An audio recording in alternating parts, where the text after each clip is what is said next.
I'm a global macro investor, and economics, markets, politics, and geopolitics all matter. And there were three things that are happening in our lifetimes that never happened in my lifetime or our lifetimes, and that I learned before I had to study past periods. And those three things are the creation of a lot of debt and money. The second is the amount of internal conflict that we're having over money and values and what that's like. And the third is the changing world order with countries like China and Russia competing with the United States in a way that didn't exist before. It's a basic thing. Everybody agrees we need more money and we need more spending. But if you spend more than you earn, you have to borrow. And that creates debt. At first, it's credit, so it gives you buying power. But you have to pay it back, and that becomes depressing. And so in order to avoid that, central banks can print money and buy it back. But when they do that, that depreciates the value of money. So what we had was a lot of money and credit go out to a lot of people, a lot of buying power. Everybody, when they got it, they thought, oh, that's great. And somehow they seemed surprised that when they spend it, the prices of everything go up. But the truth is that if you divide the amount of money and credit that's used for spending by the quantity of goods produced, you can calculate, well, the prices will change. And so that's what's going on. And that's what went on in a giant wave, the Federal Reserve and the government together. And that produced a giant amount of inflation, between 7.5% if you use year over year, or if you take the core inflation rate, it's closer to 12 and it's rising. There's some temporary influence, but it's basically because of the amount of spending. You can measure the amount of spending, not because of the bottlenecks. Buying power is what matters, right? So what happens is when inflation goes up faster than your other sources of income, you lose buying power. But somehow that seems more acceptable sometimes to people than if it was just taken out of your pocket. You see, if they, let's say, raise taxes or take it out of somebody's pocket, everybody complains, whoever's had the pocket taken out of. But if it comes through printing of money and everybody gets checks, it's more acceptable. But those who are holding money, like money market funds and bond funds, lose the buying power of that. So think about those bond funds. Those bond funds are like down about 10%, and inflation is up over, let's call it 8%. So they lost 18% of the buying power. We think of it as meaning higher prices, but to some extent, that's a rich man's perspective because they say, oh, now I have to pay more. But the reality is you don't get more stuff from that higher inflation. And so it bids it out of the hands of some people. And that hurts the people who don't get it. And so we're seeing a time now where you're going to lose buying power to inflation. And now you're going to see the Federal Reserve also tighten money and credit and raise interest rates. And when they do that, that creates less buying power. You know, they say, okay, now you can't spend as much money and the prices are going high, but they do that in their crude way of trying to reduce inflation. But you get it from both ends, the higher prices and then the higher interest rates you have to pay and the higher debt service costs and also less availability of money. So it's a squeeze, like the squeeze that happened in the 1970s. These things go in paradigm shifts that quite often take, relatively long time because everybody's mindset is in a certain place and they're doing certain things. For example, investors think that cash is safe and they don't pay much attention to inflation. And then what happens is they get inflation and they realize that if I'm holding cash, I'm losing buying power. So then they shift, they sell out their cash or they sell out their bonds and they put that into other things. And when they do that, that also contributes to inflation. Changes like that also happen in a lot of ways, like cost of living increases in compensation, where in the past, when they don't worry about inflation, then they don't think about, do I have an inflation-linked contract for my work? Or do I have enough inflation assets? It might be, oh, do I need to buy, I'm going to store my money in a house. And so that pendulum swing from one mindset and one positioning to another mindset and another positioning in the early stages tends to be self-reinforcing. Those actions produce more inflation and more inflation psychology until that goes to the opposite extreme. Like in the 1970s, people were surprised about what happened because they weren't used to inflation much. Then you had the inflation, and in the beginning, it swung. And then at the end of it, they said inflation will never end, and everybody's positioned for it never ending. And then, of course, what happens is it's so bad that then the central bank goes the opposite extreme, and then they get surprised. And so the 80s was a period which was the exact opposite of the 70s, where you have falling inflation, high real interest rates, and so on. And so the worst assets to own in the 70s were bonds, and the best assets to own in the 80s were bonds. So you see these pendulum swings that way. The amount of political polarity is the greatest since 1900. Compromise is the lowest it's been. It's measured by how voting across party lines. There are two monoliths, and they're at war with each other. And we have populism, which is you have to get on one side or the other. So when the causes that people are behind are more important to them than the system is in jeopardy. The risk of neither party accepting losing the elections is significant. The move toward power dynamics, the idea of democracy is compromise, reaching across, that the law and the rule is of a higher purpose than anything else. But when you get other things that are more important to people, that they're willing to fight for, then you get greater and greater, and it's self-reinforcing, because moderates are people who want to work across party lines and so on, and compromise are through history, through the French Revolution, Russian Revolution, Chinese Revolution, or these are civil wars. In all of those cases, the moderates, they're hurt or they're disposed of, and you have to pick a side. But you're seeing this now. The ideologies are dominant. So for example, when Elon Musk buys Twitter, the decisions he will make regarding Twitter will probably have a greater effect on our society than the decisions the Supreme Court makes. It's one of the symptoms that it's not normal economics in the usual way. So it's a different game that people should be aware of. I have a principle, which is that if you worry, you don't have to worry. And if you don't worry, you need to worry.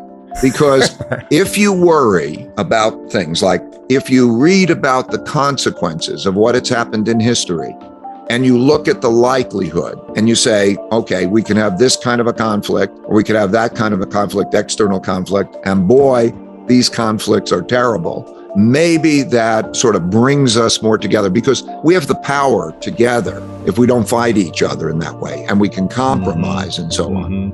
I was just in Singapore, and what they had is they had savings. Because they have a large savings, the income from that savings covers 20% of their budget. So one generation is giving the other generation a savings, a good education, and civility. And this happens in certain places. What we have left our generation with is debts, a broken down infrastructure, and fighting. I mean, the answer is, if we're all good with each other and we're productive and we earn more than we spend, we won't have a problem. But we got to get there. If I was president of the United States, I would have a bipartisan cabinet to try to bring moderates from both sides. I'd have an economic program that was put together like a Manhattan Project, in which smart people from both sides would make changes. I have my own changes that could happen, in which they would both increase the size of the pie and divide it well. I mean, move much more toward equal opportunity in which people are productive.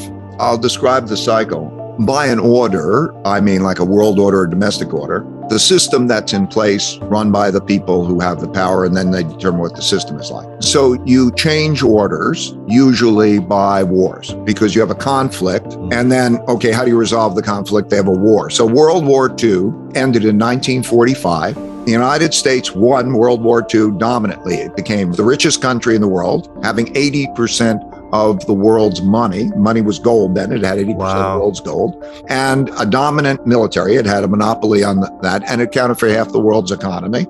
And so it set the rules. It's the reason why the United Nations is in New York and the IMF and the World Bank in Washington, D.C. It was the American world order because it was dominant power. Now, when you are in a dominant power, also these wars are sort of great equalizers, People come back from the war. It's not like some are rich and some are poor in the same way. There's a restructuring and you don't have the same wealth gaps and resentments and so on. And that usually means that you have a period of peace and prosperity. Peace because nobody wants to fight the dominant power. And then they work together and they produce peace and prosperity, and that happens. And that's really does best in the capitalist system, in which capital is provided to those who have good ideas, because they say, we'll invest in you and you'll be productive and so on. But what capitalism does at the same time is it creates large wealth gaps, and it also creates higher levels of indebtedness. So it creates the large wealth gaps because it distributes that unequally. And then that can be self-perpetuating because those who get power, like if you have more money, you can educate your children better. Gradually, you lose equal opportunity and you produce wealth gap and you produce resentments. And you also then create larger amounts of debt quite often. That means that that's a problem down the road. Now, what happens when you become the world's largest power, this is also always the case. It happened with the Dutch, it happened with the British, that because you're so powerful in production, you go all around the world and you are the largest trading country in the world. You get more exports than other countries and more transactions are in your currency. And so everybody uses your currency, which becomes the world's reserve currency. And because it's the world's currency, different countries save in it, which means that they lend to you in it. And that increases your debt to foreigners because when they hold a bond or they hold cash in that, they're lending it to you to get the dollars back in the future. And so that is also one of the ingredients of making a top. There are the wealth gaps, there's that. And then there's also a change in generations and generation psychology. The greatest generation, in a sense, are those who fought through the war, appreciate basic things, that kind of a thing. And then what happens is when you're on top, you become more expensive and quite often more decadent. I mean, you might spend on things that are not good investments and don't last very long or whatever, for entertainment at the sake of buying. So for example, in the United States, I remember when we had a per capita income, which was 40 times China's, and we started borrowing from China. So these are the ingredients. And then you start to see that they cause problems, the financial problem, the internal conflict problem, and so on. And then the type of fighting that we're talking about. It's so interesting because in the mid 1600s, this is interesting. There was 30 years of war. They call it the 30 Years' War in Europe. And they just kept beating the daylights out of each other. And that is when they invented countries as we know it. Before then, there were no boundaries. And what mattered was power. And if you wanted something that the other guy had, you'd go get it and he'd do the same with you. And there was this constant fighting about things. And then in the 1600s, they were fighting about religion too. There's the religious Reformation and the others, which also had to do with power because the church was powerful. But anyway, so they invented countries as we know it with boundaries, and you determine what goes on in your borders and so on. And of course, for the next 100 years, there were hardly any wars. But when the time comes, there's no universal legal system. There's no universal policeman. So if you don't have a universal legal system, there have been attempts at that with the United Nations or before that, the League of Nations. They attempted that, but power rules.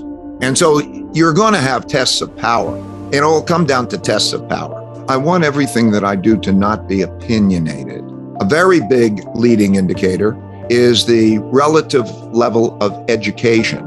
And those that have more educated population, and you could see the numbers rise, you could see education levels in one country or another rise or decline in these charts. So you could see how is the United States in its education and how are other countries, and is that gap improving or worsening? Because education levels are very indicative of well-being and economic behavior.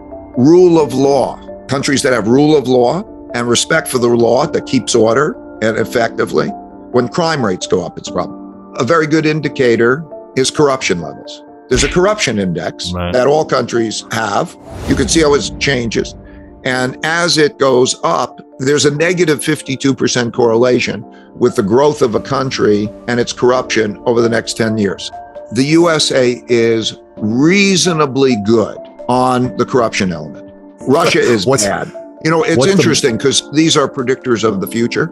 And what you find out is, like, if you look at Russia, I'll give that as an example, it's blessed with the greatest natural resources of any country in the world. The value of its natural resources are 40% higher than the next highest country, which is the United States. And it does a pretty good job of having an educated population. It's not heavily indebted and so on, but it's cultural issues in terms of these things like corruption. Also, there are measures of bureaucracy versus efficiency. Lots of measures of attitude. Can I start a business and make my dreams happen? You can see the differences between countries on just that attitude, okay? And also you could see it in the bureaucracy. How long does it take to set up a business? There are statistics like that. If there was education and experience from the age of 5 to 15, that would change everything. We learn differently, scientists have shown, prior to puberty. We learn in an internal way. And you'll find that a number of people had their passion at around age 12, because that has to do with how the brain changes. But if you take that 5 to 15 and you incorporate it in the education system and the practice of saving, spending, and so on, you don't need a PhD in this thing. The money thing is kind of very basic, you know. If I can buy it for less than I sell it, that's a good thing. The more volume I could do, the better it is. Then there are fixed costs and there are variable costs. So if I'm going to build a stand, a lemonade stand, okay, what's that going to cost me? Okay, that's a capital expenditure. It's all the same stuff that you could learn, you know, at those ages, and you don't. I spent a lot of time in China starting in 1984. Not to earn money because they didn't have any money, but because I was very curious. And then I got to know and like the people, and I was able to help them develop their stock markets and things. And so I watched. Since 1984, when I first started, per capita income has increased by 26 times. The poverty rate, measured by hunger, went from 88% to less than 1%. And life expectancy increased an average of 10 years. Hunger was 88%, that type of poverty. And so what has happened is they have become a roughly comparable power of the United States, in some ways a bit ahead, in some ways a bit behind, and so on. And that's in most things. If you talk about military, is it in that region? Is it of that type? Or is it another type or something? But it's comparable. If you talk about technology, when I first went to China, I would give $10 calculators to people and they thought they were miracle devices. Now, if you take it in artificial intelligence and most technologies, there depends on the one. There may be ahead in some and not. So what that means is that they've come up to be a leading competitive power. There's no other competitive power like that. Now, a lot of countries now, which is scary, are roughly comparable in military, meaning if you have a war, if we have a war with Russia, it's not like the United States is militarily dominant or so. And there, more countries have become that way. We spend more and we have bases in 70 countries, but at the same time, that means we're overextended or extended. And it doesn't mean that you'd win a war. If there was a war in Europe, everybody'd be a loser. And there are different types of wars, cyber wars, as well as military wars and the like. What we're now having is a situation where there is that rivalry that could be good, healthy competition. However, history has shown when you deal with who's going to set the rules of the game, there might be disagreements. And if there are disagreements, how are they resolved? Like the trade dispute. It's not like both sides took it to the World Trade Organization and say, we're going to plead our cases and then you make a decision. They didn't even think about that, right? They go to, I'm going to do this if you do this. And that's where we are, sort of. So the world is breaking up into these parts where there are two sides, kind of. Like if you look at World War II, by way of example, you know, there are the Allied powers and the Axis powers. And then they're in Europe and in Asia. And there are different alliances in Europe than there are in Asia, because each has their own interests. And it's developing that way. So when you take the Ukraine and you look at the Ukraine and that's more aligned with the other side, let's call it the Axis powers, which are the challengers to the United States and to some extent the NATO powers. And you have that conflict. And you could see in a number of statistics or actions how the sides are lining up. Like, for example, they just ask, are you going to apply the sanctions or not? Are you going to do this and that? In the United Nations, did you vote against Russia or not? And so on. And you could see all those things, and you could see how the sides line up. For example, India lined up with Russia. So you could see how this is lining up. And you could see that we're coming into this. There's no conversations and communications that's even polite between the two countries right now. Right. These things. And that's where we are. And if you look at history, that's a dangerous place to be. I think that there's better than an even chance of a bad stagflation, a very bad stagflation, because of the dynamics.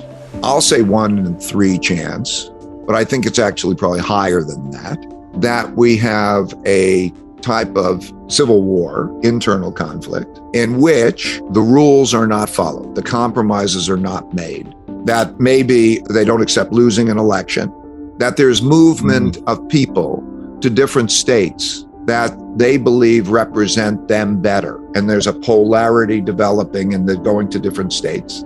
And that there's not obeying the central government. So now it becomes a power game.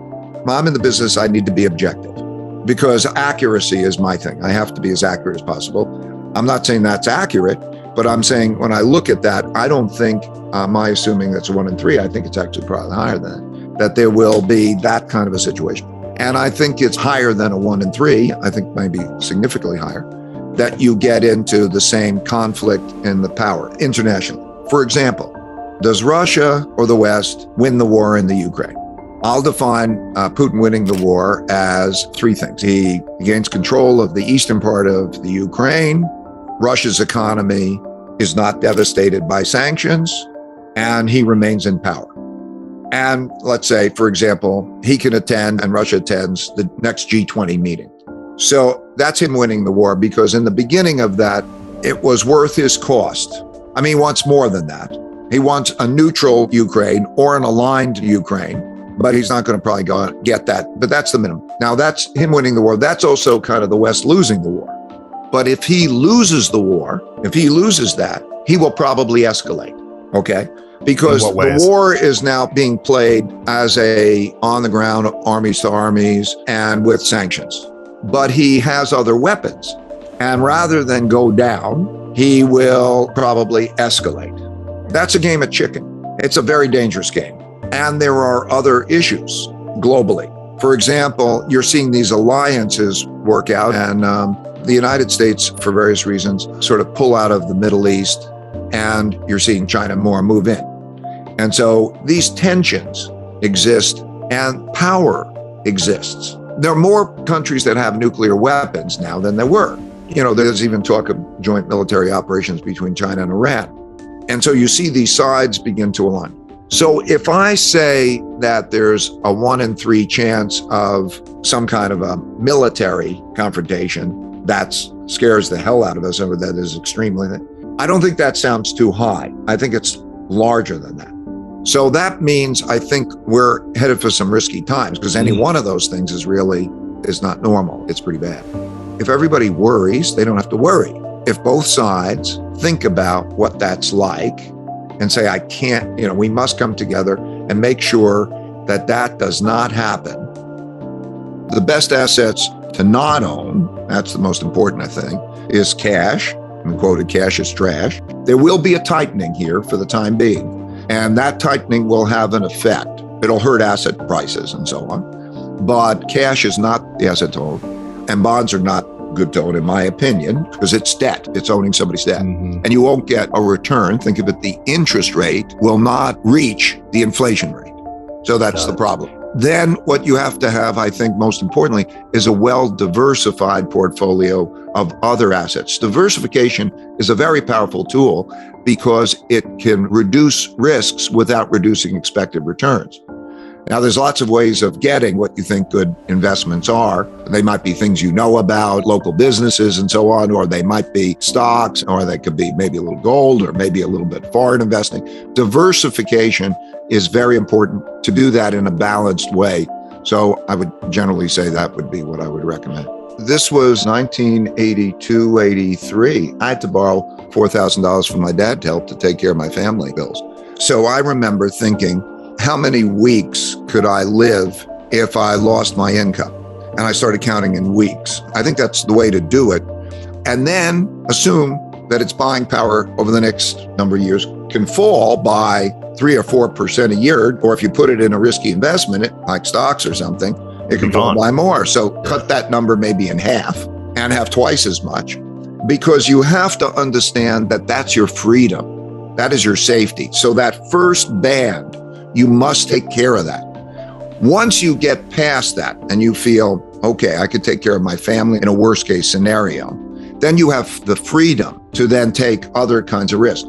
But when you're building that portfolio, it's the same thing as when you have a lot of portfolio past that, just you want to diversify well, because you could see what happens to the markets. Every market, stock market, bond market, most markets have had times where they've gone down over an extended period, 60 or 70% in buying power. One thing I did for my kids and grandkids, and always did, was for every holiday, like Christmas or their birthday, I would give them a gold coin. And I said, I never want you to sell that gold coin until there's an emergency, a real emergency, never because you want to buy things. And the reason I did that, and they'll build over a period of time. And I said, don't even sell it. You pass it to your kids unless there's an emergency. And so you're building that savings. Because I think we so easily spend so much money on junk. I didn't like debt because of the fact that there's an obligation and it's like, oh, if I get, then I'm going to be drowning. I'm trying to keep my head against water. This is just my own bias. But anyway, the truth is, if you find individual bets that are diversifying, that your return will equal the average of those returns, but your risk can be cut by 80%. By a bet, I mean, like if you say, I'm going to invest in the stock market, you can see whatever the bet is, look back in history, it gives you a pretty good idea of how it goes up and down, what your risks are. Do that by looking at it in inflation adjusted terms is the best way, but it goes up and down and you can see how your buying power is. If the worst case happened, what would that look like?